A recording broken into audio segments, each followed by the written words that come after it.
안녕하십니까. 11월 26일 목요일 말씀 묵상 함께 시작하겠습니다. 여러가지 어려운 일들 가운데 참 사회적으로도 많이들 설왕설래가 많고 또 많이들 서로를 비난하고 비판하고 공격하는 세상이 많이 벌어지고 있는 것 같습니다. 그러나 그 가운데서도 주님께서 주시는 은혜와 사랑과 그리고 넉넉한 마음들을 회복하시는 귀한 성도님들 되셨으면 좋겠습니다. 우리는 모두 하나님의 말씀과 함께 하루를 시작하기로 결정하고 하나님의 말씀과 함께 우리의 인생을 살아가기로 결단한 사람들 아니겠습니까? 그렇다면 하나님의 능력이 우리와 함께 하신다는 사실을 확신하면서 이제 오늘 하루 다른 세상의 어떤 그런 안 좋은 모습들 따라가지 말고 기왕이면 주님 모습대로 예수님처럼 살아가는 하루가 되셨으면 좋겠습니다. 오늘 말씀은 신명기 33장입니다. 이제 신명기가 거의 끝나가는데요. 33장 1절에서부터 11절까지 모세가 이스라엘을 축복하는 내용이 시작되는 부분인데, 이 부분을 통해서 우리가 어떤 사람들인가, 하나님 앞에 어떤 모습으로 서야 될 것인가를 다시 한번 확인할 수 있었으면 합니다. 그럼 함께 말씀을 보도록 하겠습니다.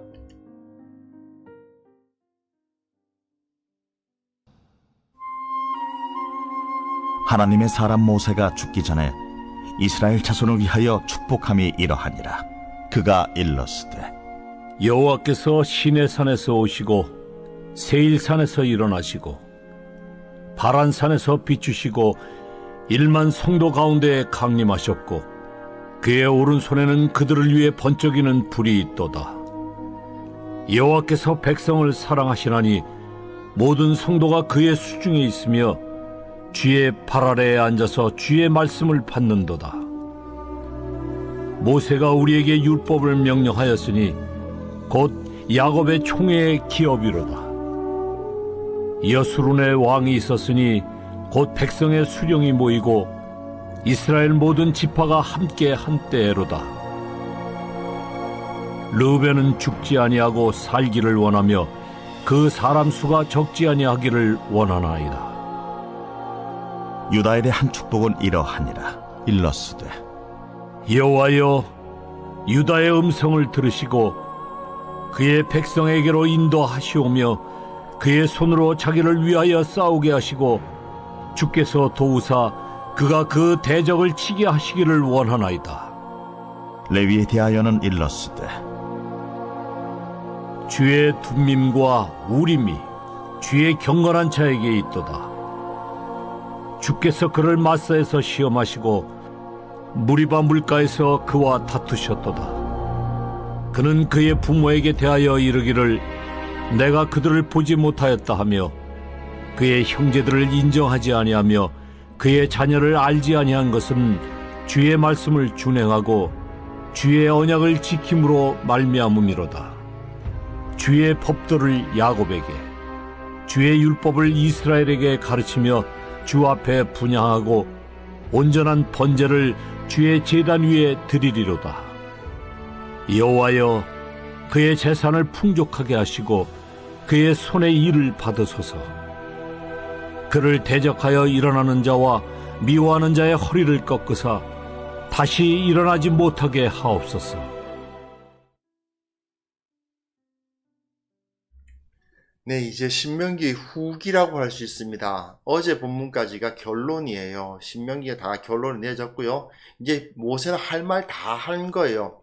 그냥 다 했지만 이제 남기고 돌아가는 이스라엘 백성들을 축복을 하고 이제 자신의 삶을 마감하는 모습을 볼 수가 있습니다. 그리고 이것은 크게 두 가지로 나뉘죠. 33장과 34장인데요. 33장은 이스라엘을 축복하는 내용입니다. 그리고 34장에서는 모세가 어떻게 죽었는가를 말하는 부분이고요. 그리고 이 33장은 크게 세 부분으로 나뉘어질 수 있는데 1절에서부터 5절까지가 서언이고 26절에서부터 29절까지가 결어라고 할 수 있어요. 결론이라고 할 수 있고, 그러니까 그 가운데 12지파를 축복하는 부분이 6절부터 25절까지 이어집니다. 그런데 이 순서를 가만 보시면 야곱의 두 그 아내가 있지 않습니까? 레아와 라헬. 그 레아와 라헬들의 그 아들들의 순서들을 따르고 있고, 그리고 빌하와 실바라는 그 여종들이 있었죠. 여종들이 딱 그 서자인 셈인데 그들이 그 뒤에 언급되고 있습니다. 물론 약간씩 그 순서의 차이가 있긴 합니다만은, 그러나 뭐 베냐민과 레위가 조금 이제 순서에 예외가 있어요. 하지만 기본적으로는 그 초창 그 뭐랄까 야곱의 아들들이 태어난 순서를 기준으로 하고 있다. 그렇게 보시면 될 것 같습니다. 물론 태어난 순서와 좀 다른 게 레아, 라헬, 그러니까 두 정실 부인 그리고 두 여종의 아들들 또한 태어난 순서대로 이렇게 되어 가고 있어요. 야곱이 죽기 전에 12아들들을 축복한 것과 좀 비슷한 부분이 있습니다만은, 이제 수백 년의 시간이 지났거든요. 야곱의 아들들이 언제적 이야기입니까? 그 야곱의 아들들이 수많은 사람들로 이렇게 그 자녀가 나와서 60만 대군이 됐는데, 남자들만, 그것도 60만 대군이란 게 20세 이상으로 싸움에 나갈 만한 사람들이 60만이에요. 그 외에도 여자들, 아이들, 뭐 노인들 다 합치면 200만 넘는단 말입니다. 이 사람이 됐어요. 그 사람들이 200만이나 되는 그 사람들이 있음에도 불구하고 그들의 질서가 초기에 그 조상들이 어떤 관계에 있었는가, 누가 형이고 누가 동생이었는가를 따르고 있는다는 것이 굉장히 좀 재미있게 느껴집니다. 여하튼 그 부분을 가지고 한번 우리가 좀 집중해서 살펴보기로 하고요. 일단은 서언부터 먼저 보겠습니다. 1절부터 5절까지가 서언입니다. 축복을 하기 시작하는데 이렇게 말이죠. 계속해서 그 신명기에서 반복해서 제가 말씀드리는 것이 여기서 제시가 됩니다. 여호와께서 시내산에서 오시고 세일산에서 일어나시고 바란산에서 비추시고, 예, 그리고 1만 성도 가운데 강림하셨고, 이렇게 표현되어 있는데요. 시내산, 세일산, 바란산은 실제로 이스라엘이 경험했던 산들의 명칭들이죠. 시내산에서 율법을 받고, 세일산은 에돔의 산이고, 바란산은 그 위에 올라가다 보면 동쪽에 있는 산인데, 그 산들을 다 만나 보았지 않습니까? 이 사람들은 시내산, 세일산, 바란산을 그 상상 속의 장소로 여기지 않죠. 전혀 그렇지 않습니다. 우리식으로 말하면은 뭐 잠실역, 강남역, 뭐 남산 하는 정도로 실제로 있는 그 장소를 의미하는 거지, 절대로 그들이 어떤 뭐 저기 뭐 북망산 어떤 그나라든지 아니면 무슨 그런 거 있잖아요. 뭐 올림푸스 산의, 물론 그 올림푸스 산이라고 있다고 합니다만, 여하튼 신들이 거한다는 산, 뭐 어떤 상상의 산, 그런 산들이 있는 게 아니고 실제로 이스라엘이 경험해 본 그 장소들을 의미합니다. 그리고 1만 성도 가운데라고 이렇게 표현되어 있는데, 이 부분이 조금 어렵습니다. 설명해 드리면, 이게 히브리어를 조금 설명해 드리면요, 메리모트 코데시 이렇게 되어 있는데요, 메리모트 코데시의 1만 거룩함과 함께, 뭐 이런 뜻이거든요. 뭐 거룩한 자라고도 번역할 수 있으니까 1만 거룩한 자와 함께 이렇게 말할 수도 있는데, 이게 조금 애매합니다. 왜냐하면 이 메리모트 하는 것을 1만과 함께 이렇게 번역을 하게 되면 당연히 성도라고 해당되는, 성도라는 말이 되는 그 코데시라는 말이 있는데요, 코데시가 단수예요. 무슨 소리냐면, 히브리어 모르시는 분들 입장에서 좀 애매한데, 1만 성도라고 말했을 때는 메리모트 코데쉼 이렇게 해가지고 뒤에 복수가 돼야 되는데 단수거든요. 말이 좀 안 됩니다. 이게 왜 이런 표현이 쓰여져 있을까라는 생각이 들어서 여러 가지 이제 번역들이 있고 다른 논의들이 많이 있는데, 상당히 관심을 갈 수 있는, 그리고 상당히 설득력 있는 그 번역이 뭐냐 하면, 그냥 메리모트 코데시라는 것이 지명이, 그 메리모트 코데시라는 것을 그 고유명사로 받아가지고 그게 지명이다. 즉 시내산에서 오시고 세일산에서 오시고 바란산에서 오시고 메리모트 코데시에 강림하셨다. 이런 표현이다라고 보는 것이 제가 보기엔 상당히 설득력이 있어요. 그 메리모트 코데시가 뭐냐 이렇게 하면 우리 그 개역 성경이 쓰고 있는 방식대로 지명을 고치면요, 가데스 무리바, 가데스 바네아 아시죠? 가데스 지역에 도착해서 그곳에서 미리암이 죽었거든요. 그리고 그 좀 있다가 곧 무리바에서 그 아론과 이제 모세가 가나안 땅에 들어가지 못하게 되었다는 것을 그것이 선포가 되어 민수기 20장에 나와 있어요. 이게 무슨 소리겠어요? 제가 보기엔 그게 더, 이 가데스 무리바,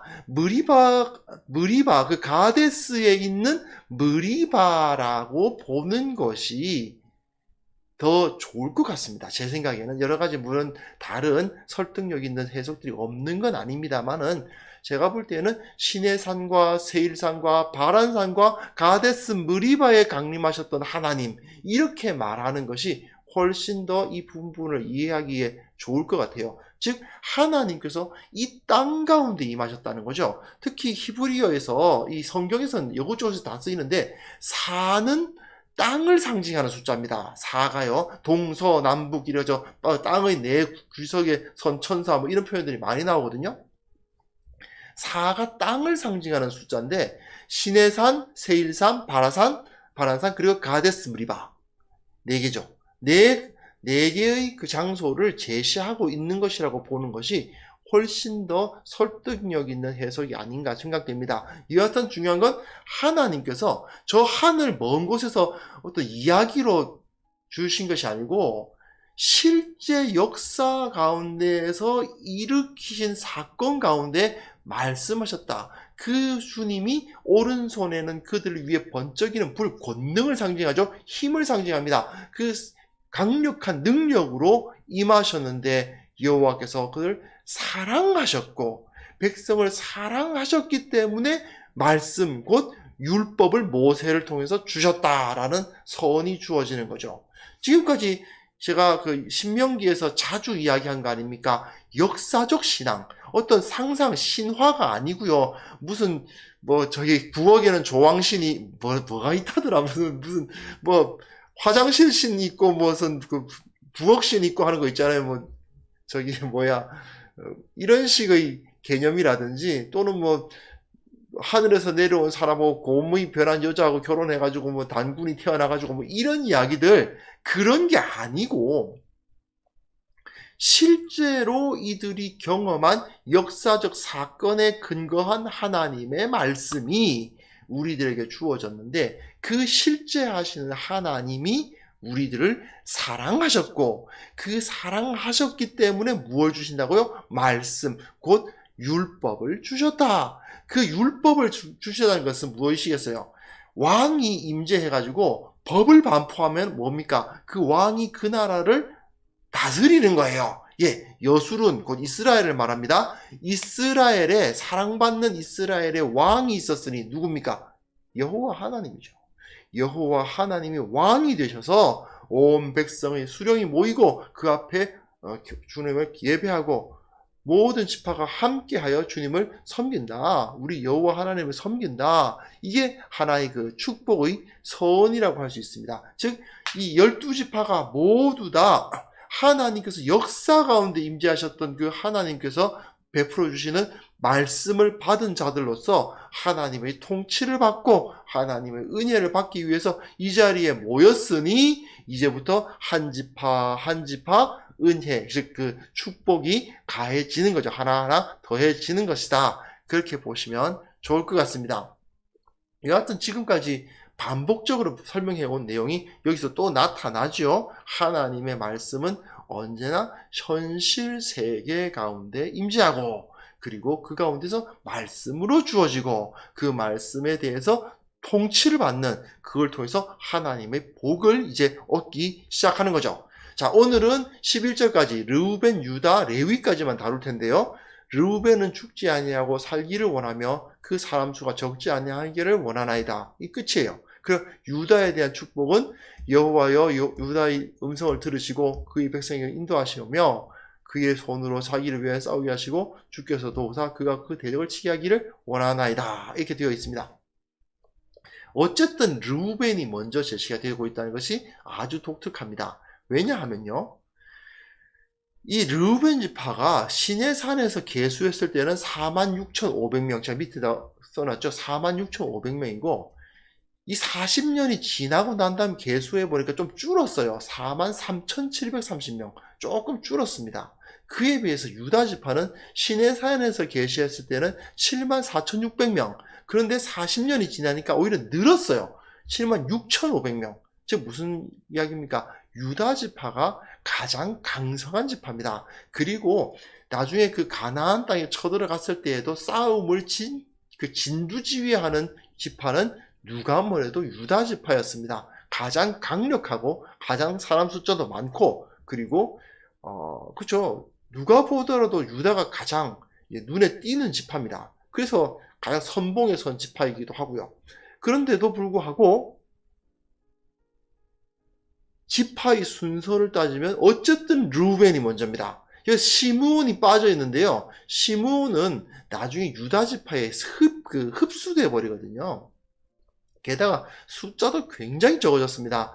그 발람의 꾀에 넘어가서 그 음행을 함으로써 생긴 연병에 의해서 가장 많이 죽은 지파가 시므온 지파예요. 시므온이 거기서 많은 범죄를 했고 결국 숫자가 적다 보니까 유다 어떤 자신의 테리토리를 그 경계선을 가지는 지역을 얻지 못하고 유다 지파 중에서도 몇 개 성읍을 어떻게 얻었을 뿐이에요. 그러다 보니 유다 지파에 자연스럽게 흡수되었다고 보는 것이 옳습니다.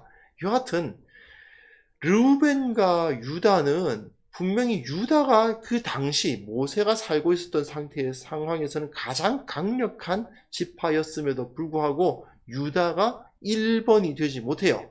그 이유가 뭐냐? 어쨌든 르우벤이 형이에요. 아무리 형이 동생보다 좀 못하고 동생이 뭐 돈도 잘 벌고 몸도 얼굴도 잘생겼고 힘도 좋고 다 좋다고 합시다. 형이 좀 동생보다 못났어요. 그래도 한 가족 내에서는 형은 형이죠. 그렇지 않습니까? 가족 내에서 아무리 동생이 잘났어도 동생을 형 취급할 수는 없는 겁니다. 여기서 르우벤 지파가 유다 지파에 비해서 작다 하더라도 말이죠. 르우벤 지파는 어쨌든 형입니다. 그렇기 때문에 르우벤은 먼저 언급이 돼요. 이게 굉장히 중요한 겁니다. 이들은 지금 혈연 공동체예요. 가족이라고요. 강한 사람이 우선되는 그런 세상적 방법이 아니에요. 어쨌든 형은 형이고 동생은 동생인 거예요. 형은 형이고 동생은 동생이다? 이건 이들이 어떤 사회적인 힘의 논리에 의해서 강한 자와 약한 자의 순서대로 그 순위가 매겨지는 그러한 게 아니고 어디까지나 그 언약 공동체로서의 그 혈연 공동체, 그 개념을 갖고 있었다라는 것을 보여주는 것입니다. 결국 이들은 가족이에요. 가족. 누가 더 잘났고 누가 더 못났고 가족에서는 그게 그렇게 중요하지 않잖아요. 모두가 다 한 가족이다 하는 것이 여기서 선포가 되고 있는 겁니다. 르우벤에 대한 축복은 좀 약해요. 죽지 아니하고 살기를 원하고 사람 수가 적지 아니하기를 원하나이다. 썩 르우벤 지파가 모세가 보기에 그렇게 잘 될 것 같지 않았던 것 같아요. 게다가 요단강 동편에 있기도 했고 그렇게 썩 좋아 보이지 않지만 그럼에도 불구하고 어쨌든 르우벤을 먼저 언급하고 그리고 레위가 유다보다는 먼저인데 레위는 나중에 좀 길게 설명하려고 하다 보니까 그랬는지 르우벤과 유다를 먼저 이야기하고 그 다음에 레위를 이야기하고 있습니다. 이제 8절부터 11절 레위 지파는 굉장히 길게 축복합니다. 아무래도 모세가 레위 지파니까 그랬을 수도 있죠. 그런데 이 율법을 보시면 레위 지파가 굉장히 중요해지지 않습니까? 주의 둠밈과 우림이 주의 경건한 자에게 있도다. 제사를 주관하는 사람들이니까요. 그리고 주께서 그를 마사에서 시험하시고 마사란 말이 시험한 곳, 시험한 장소 이런 뜻이에요. 시험한 장소에서 시험하시고 무리바라는 말이 다투신다는 것이거든요. 다툰 장소 이런 뜻이에요. 그러니까 무리바 물가에서 그와 다투셨도다 이런 표현을 쓰고 있는데 이게 무슨 얘기냐면 레위가 시험받고 다투셨다기보다는 레위가 이스라엘과 이 범죄했을 때 언제나 하나님 편에 가장 먼저 선 지파입니다. 그리고 이 제가 녹색으로 표현해 놓은 부분이 좀 중요한데요. 그의 부모에 대하여 이르기를 내가 그들을 보지 못하였다 하며 그의 형제들을 인정하지 아니하며 그의 자녀들을 알지 아니하였다. 뭐냐 이게 좀 전까지만 해도 뭐 혈연 공동체라고 해놓고 이게 또 무슨 소리냐 싶은 생각이 들지만 이것은 레위 지파가 이스라엘이 범죄했을 때 그 범죄에 대한 단죄, 단죄를 결행했던 사람들이죠. 그 시내산에서 금송아지를 숭배했을 때 누가 여호와 앞에 서 있느냐 할 때 레위 지파들이 다 나서거든요. 레위 지파들은 그 금송아지 숭배에 대해서 많이 개입되지 않았고 또 개입됐다 하더라도 즉시 회개했고 그랬는데 모세가 막 정죄를 해도 이스라엘 전체가 모세의 가르침 앞에 완전히 회개하지 않으니까 레위 지파는 이제 나서서 이제 그 이스라엘의 칼을 들고 그들을 형제들을 치잖아요. 그죠? 그런 것들까지 보면 이스라엘의 단죄를 결단했던 실행했던 사람이 바로 레위 지파입니다. 그래서 주의 법도를 야곱에게 주의 율법을 이스라엘에게 가르치고 주님 앞에 분향하고 온전한 번제를 드리는 것이죠. 그래서 이스라엘의 거룩함을 지키는 것이 바로 레위 지파였다는 것을 알 수 있습니다. 자, 그럼 르우벤과 유다의 관계를 한번 생각해 보세요. 유다가 더 강력했지만 르우벤이 먼저고 유다가 다음이에요. 이들은 혈연 공동체예요. 한 가족이라는 끈끈한 유대감을 갖고 있었던 공동체였다는 것을 알 수 있습니다. 그러나 그럼에도 불구하고 레위 지파는 어때요? 그런 혈연에도 불구하고 하나님의 법도에 바로 서지 않았을 경우에는 단호하게 법을 실행하고 벌하고 단죄하는 모습을 볼 수가 있죠. 이게 바로 이스라엘, 하나님의 백성이 가져야 할 두 가지, 어떻게 보면 두 마리 토끼인 것 같지만 그러나 이 두 가지가 한꺼번에 있어야 그것이 바로 거룩한 백성이 된다는 것입니다. 첫 번째는 뭐라고요? 하나님의 백성들은 하나입니다. 서로를 사랑하고 정말 가족과도 같이 서로를 용납하는 모습이 반드시 필요해요. 그것이 거룩한 백성의 첫 번째 특징이고요. 또 한 가지는 그 하나의 가족됨을 전제함에도 불구하고 그들 가운데 범죄가 있고 그들 가운데 하나님을 멀리하는 행위가 있다면 아무리 끈끈한 그 관계를 하더라도 칼을 빼서 그의 부모에 대하여 이르기를 내가 그들을 보지 못하였다. 그의 형제들을 인정하지 않고 그의 자녀들을 알지 않는다. 이 정도까지 단호하게 하나님의 법도를 지키는 모습이 또한 필요하다는 것을 여기서 볼 수 있습니다. 어떻게 보면 이게 두 개가 양립할 수 있을까 하는 생각이 들 때가 있죠. 정말 가까운 사람들이었는데 이 사람이 범죄하는 것을 보고 그 범죄를 단죄하는 회개를 촉구하고 징계하는 그것이 쉽게 될 수 있었을까? 어제까지만 해도 너무너무 친한 사람들이었는데 이 두 마리 토끼인 건 분명합니다. 이제 친밀해질수록 책망하기는 쉽지 않죠. 또 단호한 법 집행이 막 이루어지면 어떻게 친밀해집니까? 참 어려울 것 같습니다. 하지만 이스라엘은 이 두 가지 가치를 온전히 유지해야만 했고요. 이건 지금 우리에게도 마찬가지입니다. 하나님의 백성인 교회 역시 이 두 가지를 가지기 위해서 수레의 두 바퀴처럼 양쪽이 어느 하나도 무너지면 안 되는 것을 생각할 수 있는 거죠. 무엇보다도 기본적으로 교회는 하나입니다. 교회는 가족이에요. 그렇기 때문에 어쨌든 서로 사랑하고 서로를 배려하는 모습이 무너지면 교회로서의 본질을 잃어버리게 되는 것입니다. 그러나 가깝다고 해서, 친하다고 해서 좋은 게 좋은 거지. 이런 식으로 그리스도인으로서 해서는 안 될 부끄러운 일들을 함에도 불구하고 다 그냥 가족이니까 괜찮아. 이런 식으로 받아들여진다면 다 같이 망하는 거거든요. 그러면 다 같이 무너질 수밖에 없거든요. 그렇기 때문에 하나님께서는 이 모세의 축복을 통해서 이 르우벤과 유다에게 선포되는 관계와 그리고 레위에게 선포되는 어떤 법 집행의 문제를 정확하게 보여주시는 거죠. 이렇게 되었을 때에 하나님께서 그 이스라엘에게 복에 복을 더하시고 그들을 형통하게 하시고 계속해서 숫자가 늘어나게 하시고 그리고 무엇보다도 그 세상을 다스리는 하나님의 나라로 삼아 주시게 될 것입니다. 우리가 이걸 좀 더 생각해 보셨으면 좋겠어요. 나는 과연 무엇이 부족할까? 나는 사랑이 부족한 걸까? 아니면 내 안에 있는 그 법을 정확하게 지키는 것이 부족한 걸까? 내가 섬기고 있는 이 교회는 어떨까? 우리 교회는 정말 사랑으로 하나 되고 있을까? 아니면 정확한 하나님의 말씀에 근거한 단호함과 거룩함이 살아있는 것일까? 생각해 보면서 우리가 나를 변화시키고 그리고 내가 섬기는 교회를 중보하는 그러한 시간을 잠깐 가졌으면 합니다. 이 시간 함께 기도하겠습니다.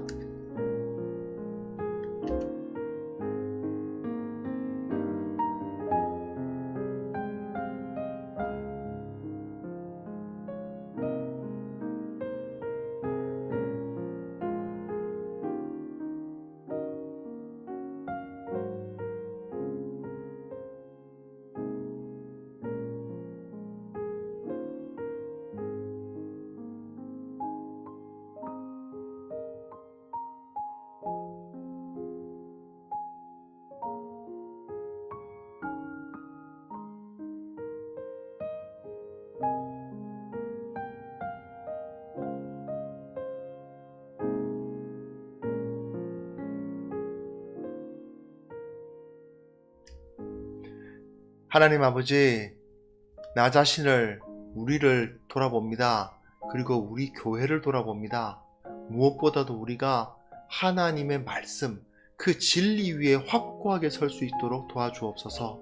내 인생이 주님의 진리 위에 서게 하시고 내가 섬기는 이 교회가 주님의 말씀 위에 온전히 뿌리 박을 수 있도록 도와주시기를 원하고 바랍니다. 참으로 말씀이 아닌 다른 어떠한 것도 우리의 반석이 될 수 없다는 사실을 온전히 깨닫게 하시고 하나님 앞에서 온전한 마음으로 주님 앞에 서게 하시고 진리 가운데 서는 우리 모두가 되게 하여 주옵소서.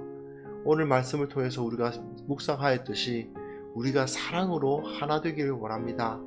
교회가 서로 가족과 같이 서로를 아끼고 사랑하는 공동체가 될 수 있기를 원합니다. 참으로 서로 다른 사람들이 모이고 그 사회적인 위치도 다르고 그 성격도 다르고 과거에 겪어왔던 여러 가지 경험들도 다 다르지만 그 가운데 저들은 나의 가족이라, 하나님 안에서 우리는 지체라 고백하면서 사랑하고 배려하기 위해 최선을 다하는 귀한 성도들 될 수 있도록 도와주시고, 그러나 그것이 우리를 거룩하지 못하게 하거나 하나님의 말씀의 그 법도에서 떠나게 하는 것이 되지 않도록 붙들어 주시기를 원합니다. 무엇이 옳고 무엇이 그른가를 명확하게 가르치고 진리 가운데 바로 서서 깨끗하고 범죄가 없는 그러한 공동체가 될 수 있도록 우리를 붙들어 주시옵소서. 아버지 하나님, 이 땅의 교회를 위해서 중보합니다.